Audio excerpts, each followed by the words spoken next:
विपक्ष ऐतिहासिक विजय हासिल कला आरसीबी। आईपीएल 18तम सीजन रे रॉयल चैलेंज बेंगलुरु दल एम्स चिदंबरम स्टेडियम रे चेन्नई सुपर किंग को परास्त करिछि। शेष को 50 रन रे मात दे सीजन रे लगातार द्वितीय विजय हासिल करिछि आरसीबी। प्रथमे बैटिंग करी आरसीबी 20 ओवर रे 7 विकेट हराई 196 रन करिथिला।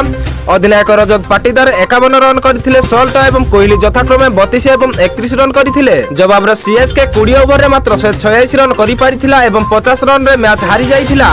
17 वर्ष पर आरसीबी दल सीएस को तार निज ग्राउंड रे परास्त करिबार सफल होईछि। आरसीबी विपक्ष रे मैच रे सीएसके दल को 197 रन रे एक बड़ टार्गेट मिलिथिला। टार्गेट पिछा करने को आसीथिबा सीएसके राहुल त्रिपाठी एवं अधिनायक ऋतुराज गायकवाड़ रूप में दुईटी बड़ विपर्ययर सम्मुखीन होइथिला। प्रथम 6 ओवर शेष सुधा चेन्नई सुपर किंग दल मात्र 30 रन रे 3टी विकेट हराइथिले। एपरी परिस्थिति रे एटारु मैच रे दल को प्रत्यावर्तन करबा बहु कष्टकर होई पड़िथिला।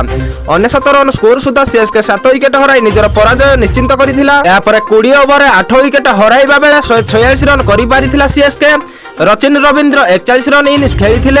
एमएस धोनी 16 बॉल रे 30 रन रो अपराजित इनिंग्स खेलिथिले।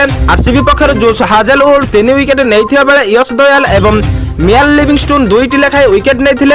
एहा व्यतीत भुवनेश्वर कुमार मध्ये गोटे विकेट नेबार सफलता होइथिले।